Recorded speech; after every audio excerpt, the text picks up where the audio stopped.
When I bought a 100-year-old abandoned mansion, everyone told me the same thing. Don't waste your money. That place is cursed. But the real curse wasn't the cracked walls or the collapsing roof. It was the HOA that believed they owned the entire neighborhood. And the day a sheriff knocked on my door with a warning, I realized they were willing to destroy the house I restored just to prove a point. But what they didn't know was that they had just made the biggest legal mistake of their lives. My name is Daniel Carter. 3 years ago, I bought an abandoned mansion in a quiet American town.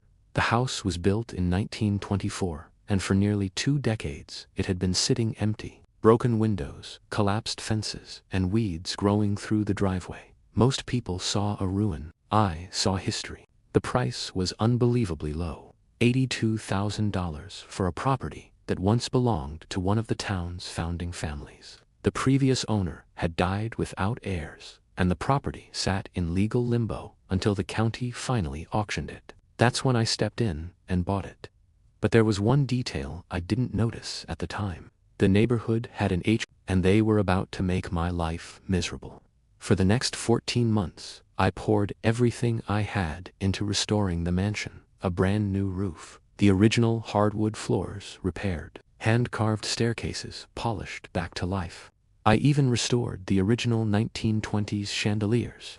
Neighbors would stop by just to watch the transformation. Some of them even thanked me. They told me the house had been an eyesore for years and that the neighborhood finally looked beautiful again. But there was one person who clearly wasn't happy, the HOA president. Her name was Karen Whitmore. And from the moment she saw the renovation, she decided I was her enemy. One afternoon, she walked up to the property holding a clipboard. She didn't introduce herself. She didn't even say hello. She simply said, "You're violating HOA architectural guidelines." I honestly laughed because the house looked better than it had in decades, but she kept listing violations. The fence style was wrong. The mailbox design wasn't approved. The driveway stones were not compliant with HOA standards. According to her calculations, I owed the HOA $37,000 in fines. $37,000 for restoring my own house. I refused to pay because when I checked the property records, I discovered something strange. The mansion had never been legally added to the HOA. It existed long before the neighborhood development was created. That meant the HOA had absolutely no authority over my property.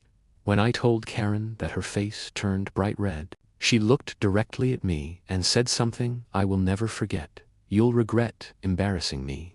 2 weeks later, a sheriff's vehicle pulled into my driveway. He walked up to the door holding an official notice. According to the document, the HOA had filed a request for property enforcement and demolition penalties. Yes, they were actually trying to force the demolition of the mansion. Their claim was that I had made unapproved structural changes to the property. The sheriff looked uncomfortable the entire time. Before leaving, he quietly said something that changed everything.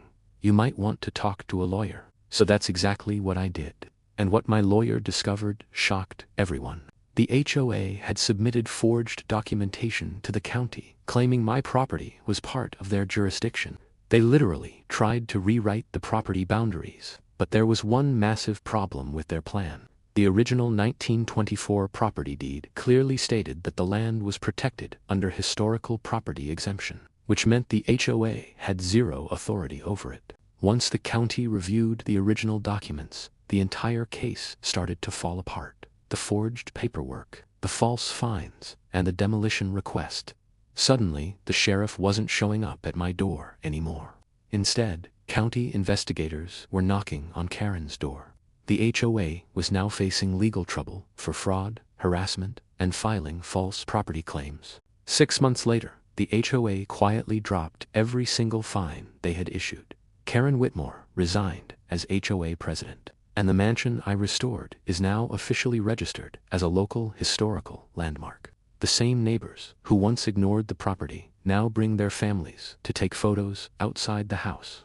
But the real lesson from this story isn't just about one mansion.